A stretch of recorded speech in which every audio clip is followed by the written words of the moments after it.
Thank you all very much. Can you hear me okay with this? I've got the mobile mic here. Thank you, Dean Rutherford. I'm really excited to be here, but he did miss the most important thing, and that was that Dan Ferreter hired me in 1994, and he was chancellor. And when I interviewed at the University of Arkansas, he told me he would hire no one from the north unless they knew how to call the hogs, which I fortunately passed. Anyway, I would like to just begin by giving you, we are not, in case you're worried, we're not going to just go through data points today. I really want to talk about this partnership and then this team and then the projects that we have going on, because they really truly are exceptional. I'm going to start here with just introducing my friends and the Blair Center team. I'm going to start first with Dr. Pearl Ford Dow. Pearl, would you please stand up? Pearl's an assistant professor at the University of Arkansas Department of Political Science, and she's also a member in the African American Studies program. She focuses all her research on African American political behavior, and she joined us 3 years ago. Probably the best thing that I ever did as department chair. Next, I'd like to introduce to Angie Maxwell. Angie joined us in August formally. Fortunately, we were able to hire her. She went to undergrad at the University of Arkansas, so I've known her for a good long time. She went to the University of Texas where she got her PhD, and we don't hold that against her because she does know how to call the hogs. Her research is very interdisciplinary, and she focuses on Southern identity and Southern history and Southern politics. She's actually also editing 2 books from conferences that we've previously held in conjunction with the Rockefeller Institute. One on C. Vann Woodward, the noted historian who wrote about the civil rights, and then also V.O. Key Jr., and I'm going to come back to him a little bit later. Then last but certainly not least is Dr. Rafael Jimeno. He's our newest member of the Blair Center. His focus is on Latino partisan identities and their political behavior once they immigrate here. He's been a fantastic addition to the program, and I'm just really excited to be a part of this team. There are a lot of institutions that have more research, more resources than the University of Arkansas, but I promise you that there is really no other place that has a diverse and the breadth and depth of a team like this. And I'm really excited about the Rockefeller Institute being willing to support this. We are going to be having some major impact in not only political science and not only the lives of Southerners, but African American studies, Southern studies, and Latino studies. The director of programs at Winthrop Rockefeller Institute, Susan Dumas, has been working feverishly, actually working with us consistently for the past couple of years and working very hard in the last few weeks on this particular event and others, and I'd like her to come and just talk a little bit more about the Rockefeller Institute.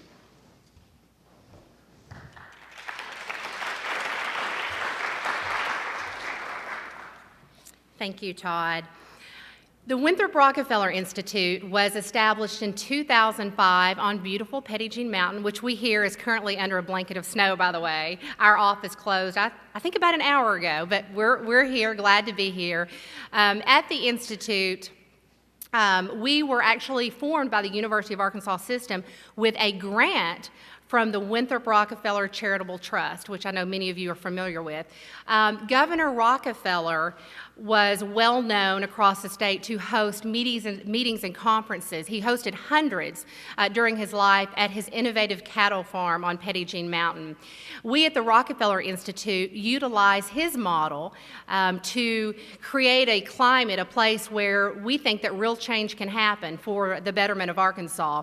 We too host hundreds of conferences and meetings at the Institute every year. One thing I do want to add though today is a lot of folks still like to call us WinRock. And just sort of a point of reference, that's only natural because we are actually located where Winrock International made their home for about 25 years. But our good friends at Winrock International did actually come down the hill a few years ago, and their home is now here in Little Rock. But if you still call us Winrock, we won't hold it against you. The governor in his 1966 inaugural address dedicated his administration to the state of Arkansas. At the Rockefeller Institute, we too are passionate about the people of Arkansas, and our purpose is to carry out the legacy of Governor Rockefeller. We are so pleased to be in a partnership with the Diane D. Blair Center. Both of us, of course, are part of the University of Arkansas system, and we both have a vision for exploring policy issues through academic research and conferences. In fact, every other year we collaborate and we host an academic conference. Thus far, as Todd mentioned, we've had one on V.O. Key and C. Van Woodward. Those are very exciting to be a part of. We have one planned next year on Rockefeller. And by the way, 2012 will be a great year of celebration for us. It'll have been the 100th birthday for Rockefeller, so that's going to be our big centennial year, and look for stuff on that to be coming up real soon. But when Dr. Shields first approached us about the possibility for being a part of this political survey, something of this magnitude, we said absolutely. We were thrilled to get on board, particularly with the governor's legacy. We knew it was a perfect fit for us to do so. We think, with partisanship all around us, we do think that with the Blair and the Rockefeller names, both, each representing different political philosophies, that it adds a great deal of credibility to the poll. But we are so pleased here at the Rockefeller Institute to be a part of this partnership.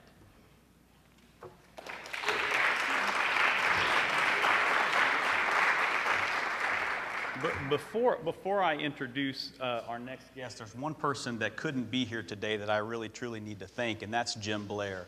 I forgot to give you Dr. Maxwell and Dr. Jimenez's official titles. They're both Diane D. Blair assistant professors. Those are named positions at the University of Arkansas.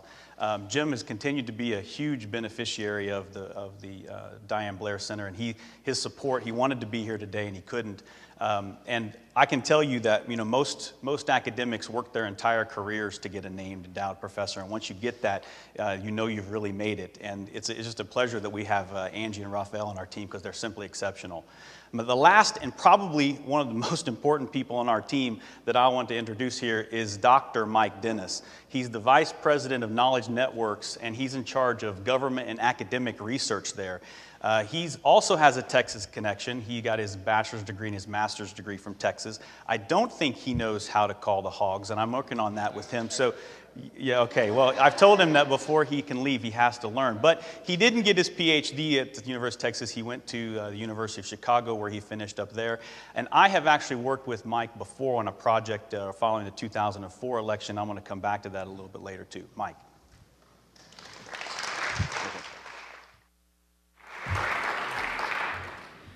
So I can learn about the hog call at dinner tonight? Is that the plan?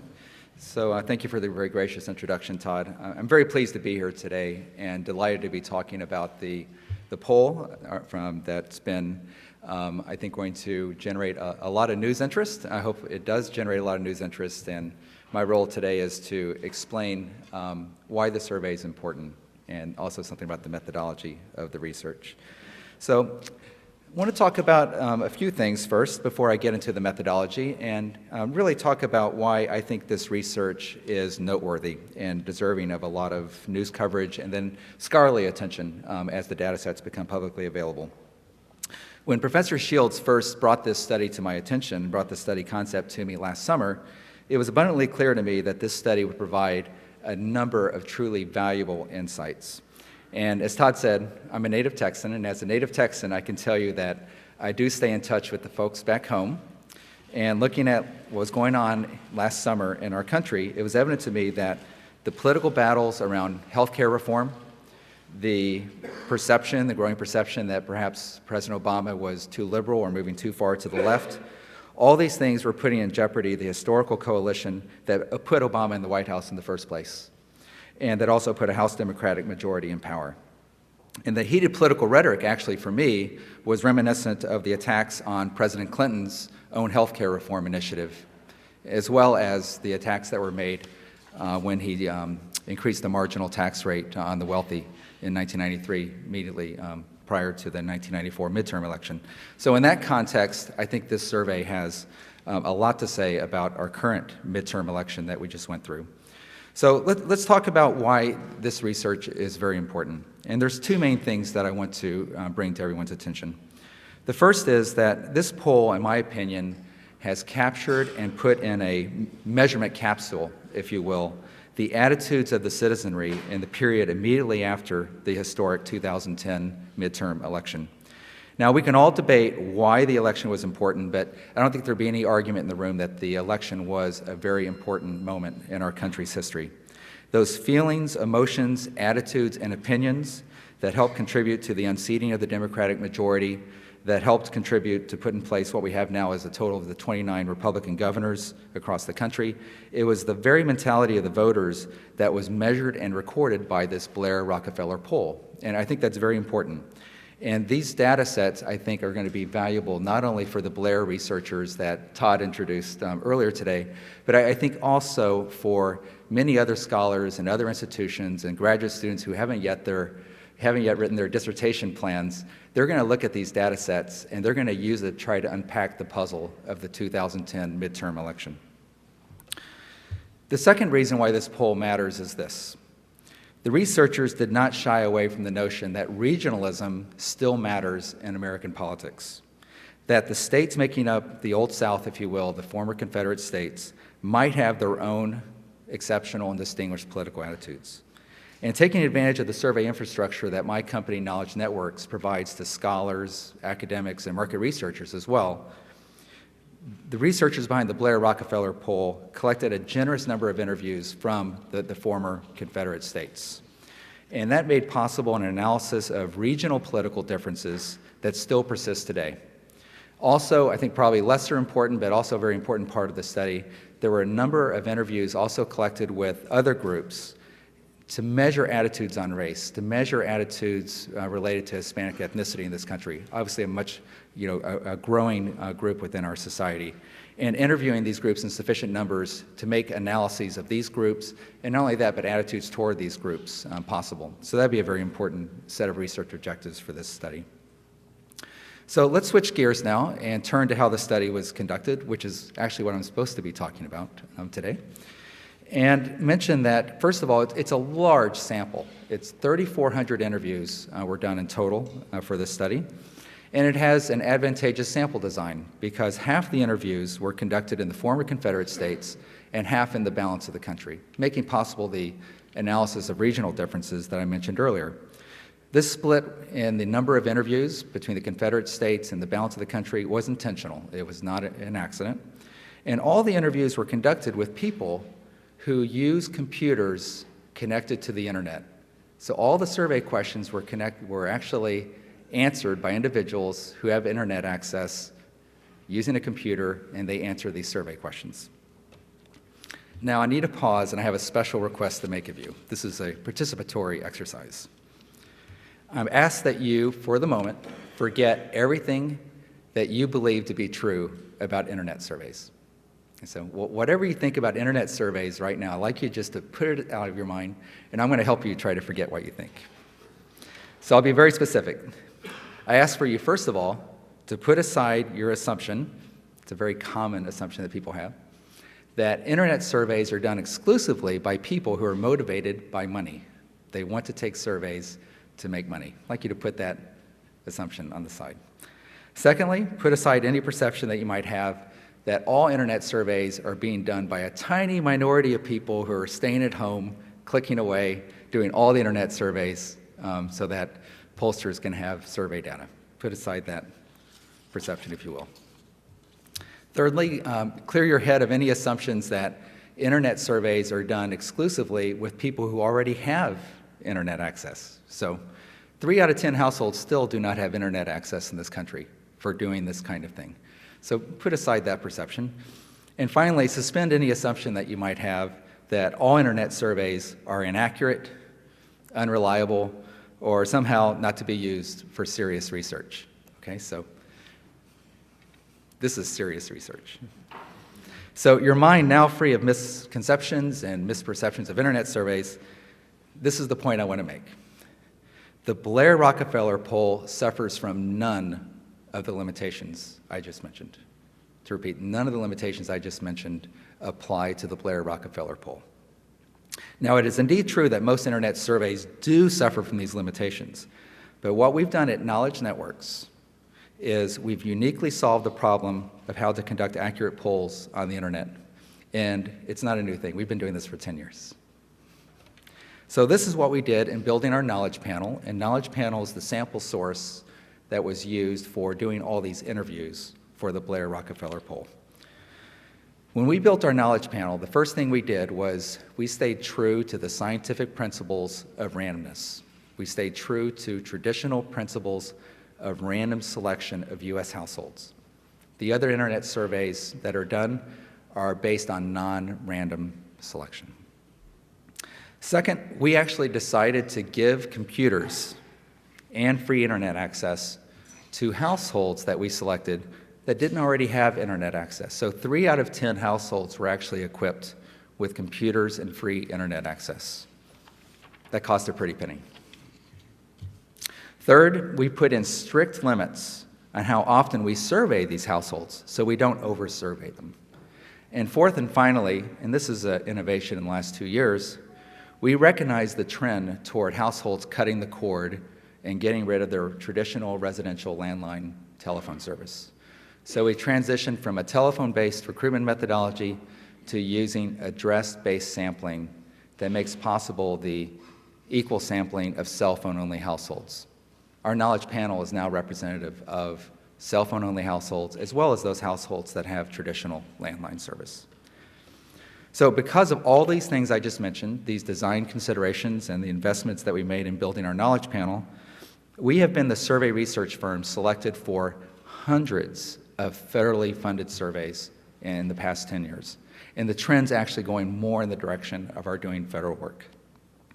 2 studies just to mention, the U.S. Centers for Disease Control and Prevention has funded a study that we've been conducting in association with RAND Corporation on the country's preparedness for a possible H1N1 epidemic.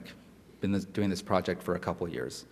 Secondly, the U.S. National Science Foundation has funded the American National Elections Study, dear to all the political scientists on the table on my left, in funding a web panel that we actually conducted for Stanford University and the University of Michigan. 2 signs that online surveys are here and there is a way to do them scientifically that is credible. So because of all these design decisions and investments in survey research, we can state with confidence that this poll, the Blair-Rockefeller Poll, does genuinely measure and accurately measure Southern political attitudes. Thank you for your attention.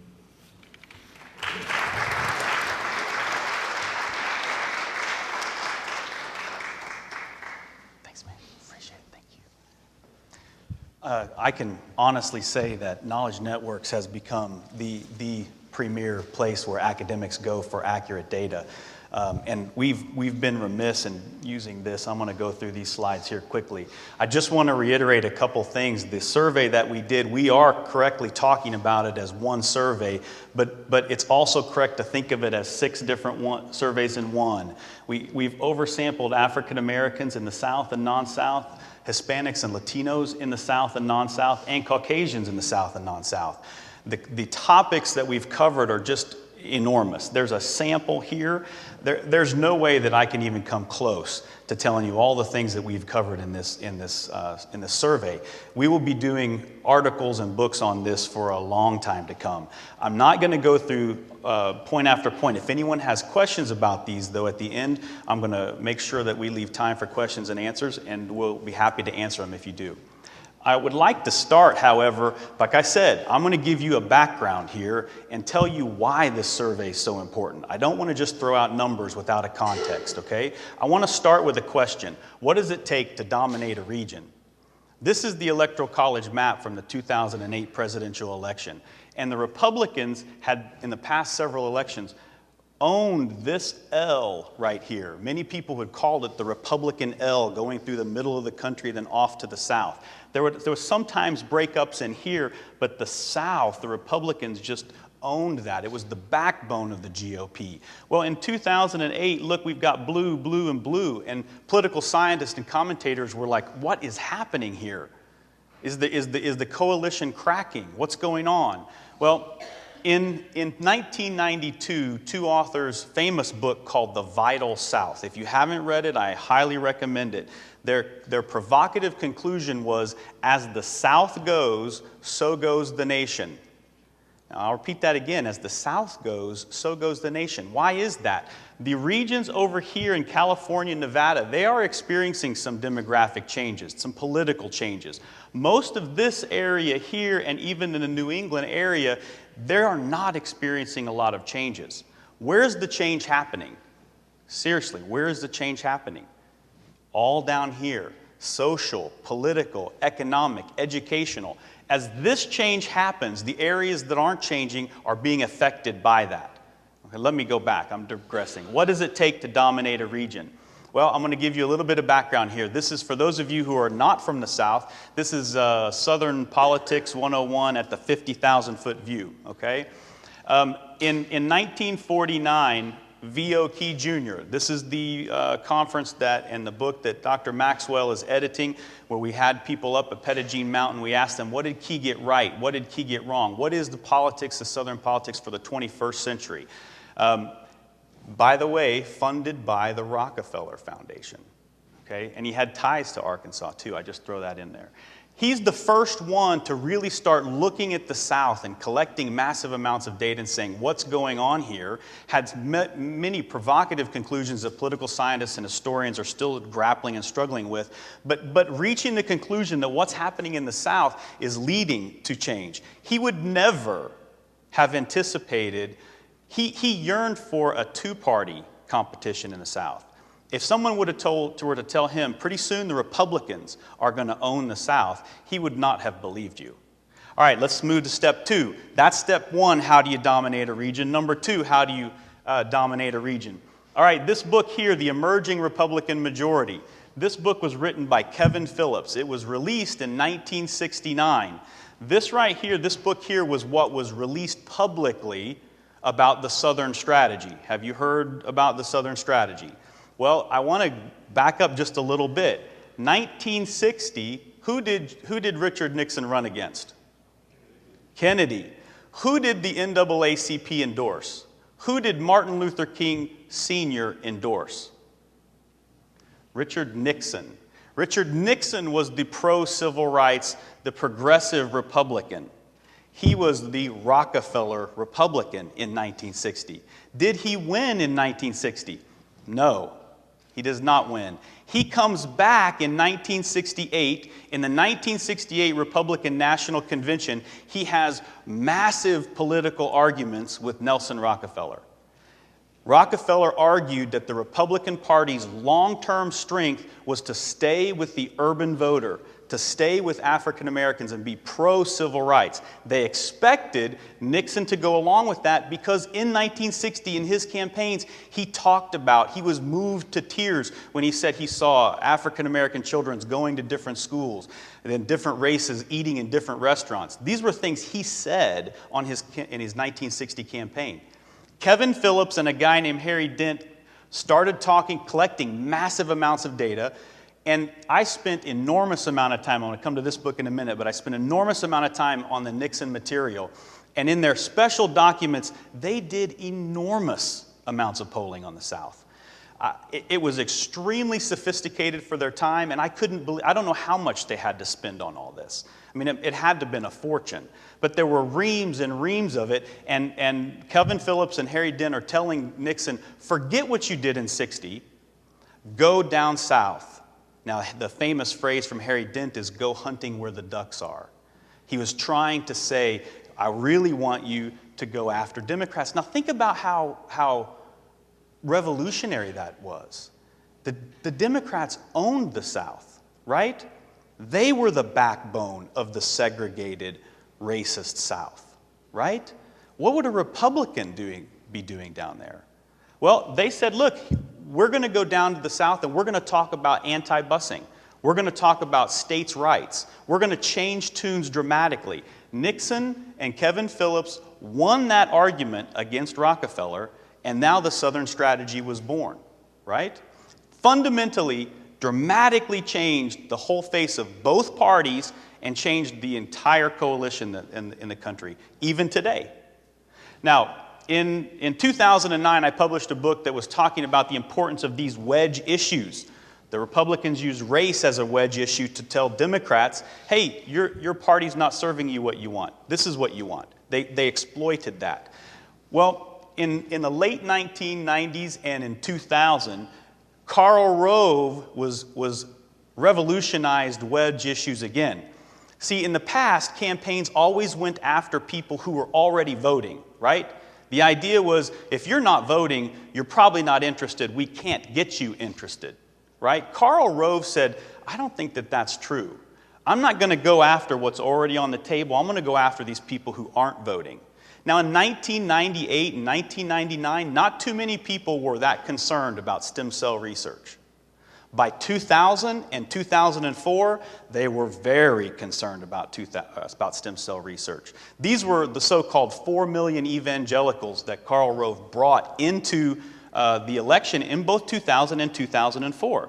He redefined what wedge issue was. So let's look at this and say, go back to my question, there's 3 steps to how do you dominate a region. This region is still under conflict. This region is still open for control. I'm not going to be able to hit a lot of things today. There's lots of different ways we could go, but I'm going to hit on 3 main things. Voting and non-voting. This is Karl Rove's genius about what wedge issues are. Second, immigration reform and healthcare reform. And I'm not speaking about immigration and healthcare because I think they are the most important wedge issues. I just picked those because we haven't had a lot of time to look at the data, and these are important. They're in the news right now. They're on your minds, I'm sure. Excuse me. Okay, now if you're a person that looks at charts and goes, whoa, I have no idea what's going on, that's okay. You can just listen to me, okay? The blue color here are for people who are under 65. If you look at this bar here and here, 25 and 26. Under 65 in the midterm elections split almost evenly, Democrats and Republicans. Now look at the Republican advantage, however, for those that are 65 and older.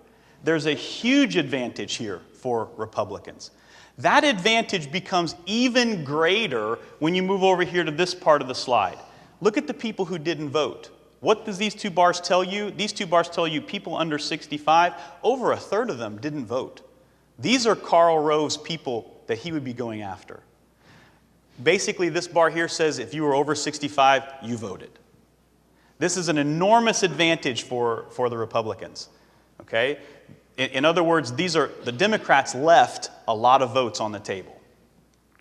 Let's look at congressional vote among this is the South, and then broken down by African Americans, Latinos, and Caucasians. Let's look at the Democratic Party here first. This red bar here is African Americans, 50% advantage. The Democratic Party has a huge advantage among African Americans. Look at the Republican Party here. The blue bar going up here is the Caucasians. A huge advantage when it comes to Caucasians. Look here real quickly with Latinos. 18% to 8%. An advantage for the Democrats, yes. Certainly not an enormous advantage like they have with the African Americans. Yet again, let's move over here to the did not vote. Look at this. Democrats left 40% of the African American vote on the table in the 2010 midterm election. These are people who were mobilized in 2008. They were not mobilized in 2010. Look at Latino, 66. Now, Latinos are split, yes they are, but that leans Democratic. Who gets these votes here? This is the question. This right here, Caucasian, as we saw on the previous slide, these are mostly young voters. There's a lot of things that are happening in the South that are still left on the table. All right, I'm going to skip this one just to show you real quick. Non-South is similar. Trust me. I'm going to try to get through to make sure we have time for questions. All right, this is immigration. And we asked people, do you favor immigration reform like the tough laws in Arizona? Okay?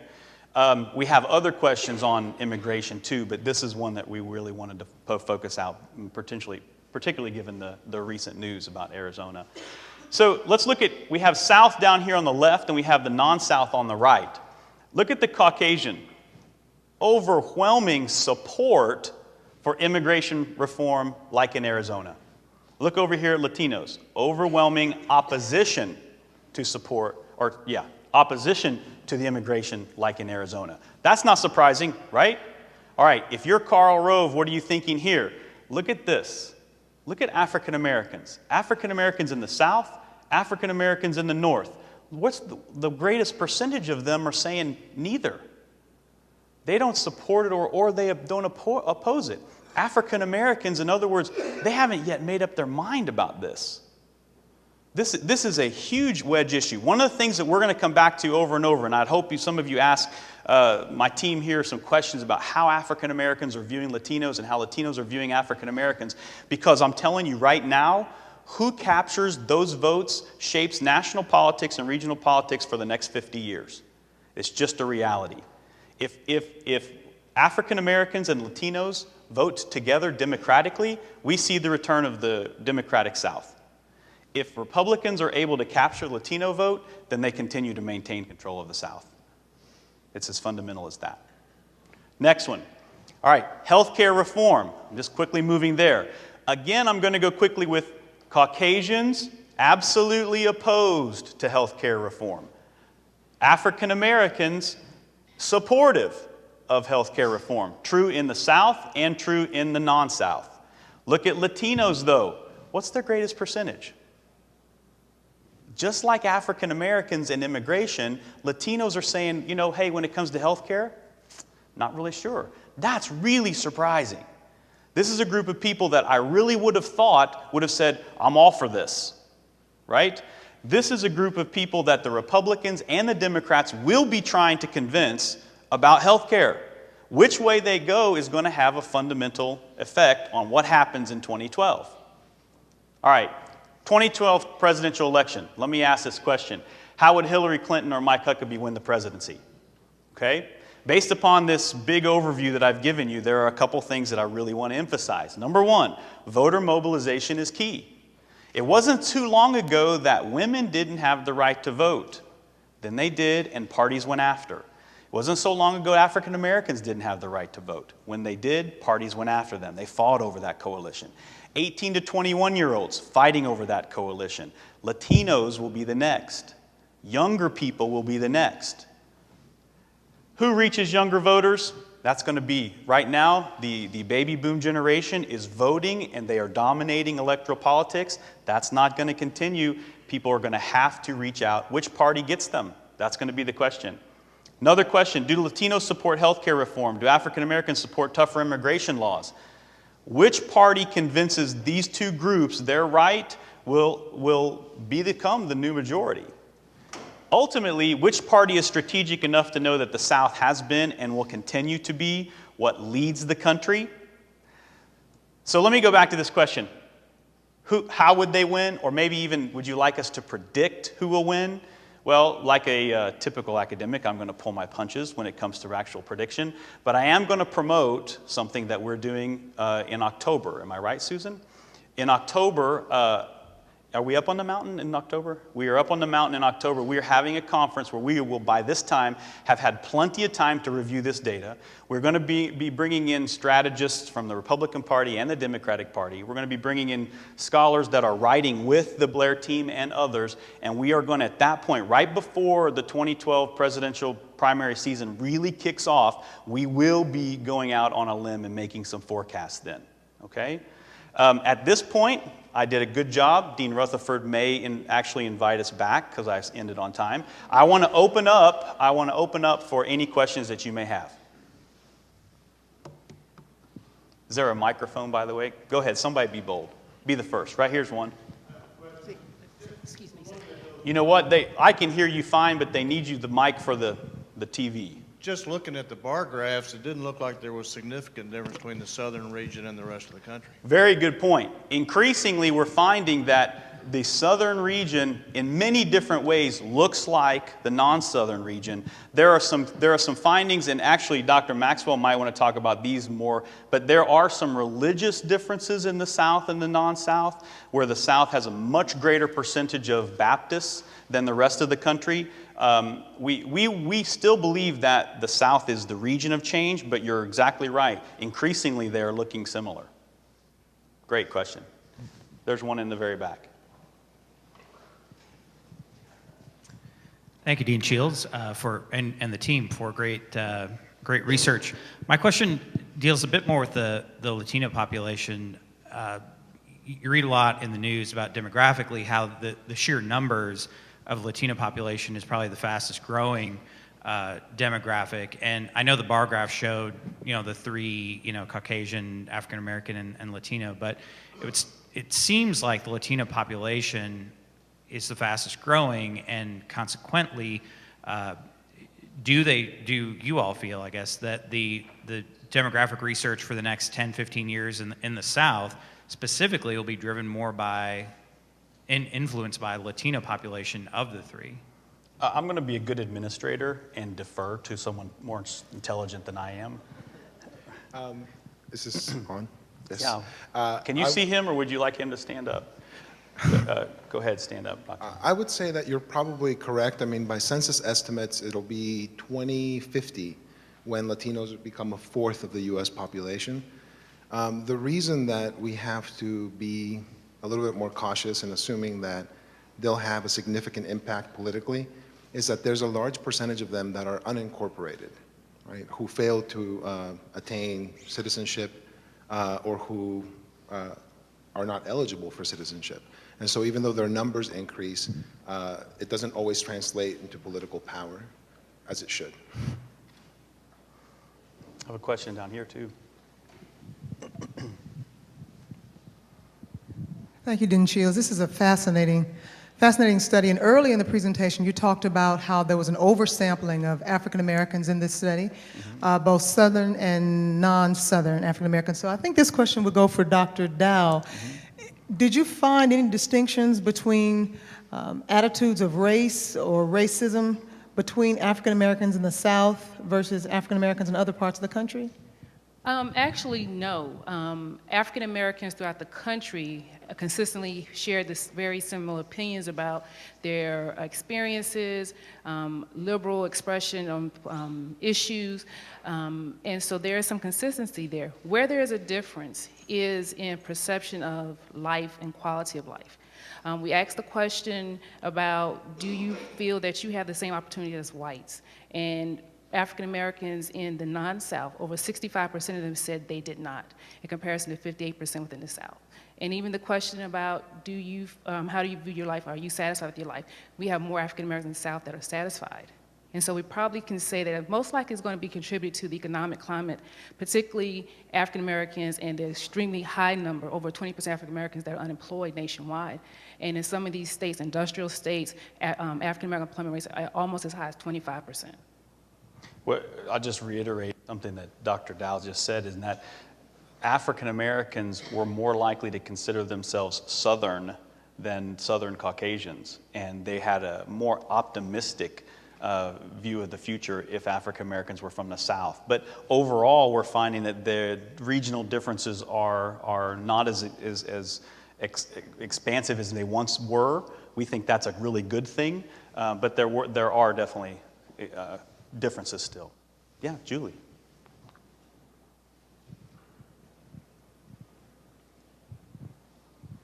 Hi, my name is Julie Meyer. I'm a student here at the Clinton School, and my question is regarding particularly the Latino population that answered the poll. Is there a way of knowing if they are citizens or not, and if so, does that affect their responses? Dr. Amanda, you want to take that too? Actually, yeah. There is a question about their citizenship status, and there is enough in both subgroups to do some interesting comparisons about their behaviors. We also have a significant number of not naturalized Latinos, but native-born Latinos, so citizenship off the bat. Great. There's a couple questions in the back. Again, thank you for being here. Thank you. Do you see unsophisticated voters catching on to wedge issues and being a little bit more aware that sometimes they end up voting in against their own self-interest, or will they not catch on? Let me just respond to that real quickly, but then I'll let Dr. Maxwell or tell me where I'm wrong, okay? One of the things that I would have said before Karl Rove's strategy was that unsophisticated voters, in all honesty, we did not think they would catch on, that they would understand what was going on, or they could be pulled into the political scientists at the time. We thought if you're voting, you're going to vote. The biggest predictor of your participating in the next election is whether or not you participated in the last one. And it was the assumption that if you weren't a non-voter, it took an enormous amount of touches and contacts and effort and callings and mailing to get you out, and you may never show up. Karl Rove showed that if he can get issues to people and through institutions, like the churches, which by the way, African Americans and Latinos have those same type organizations available to either political party should they choose to go after that, with particular issues for them. They, rural and uneducated and people who hadn't participated in a long time came out in droves, and they were new voters. Dr. Maxwell, do you want to tell me if I'm wrong or comment on that at all? I think you're right. Okay.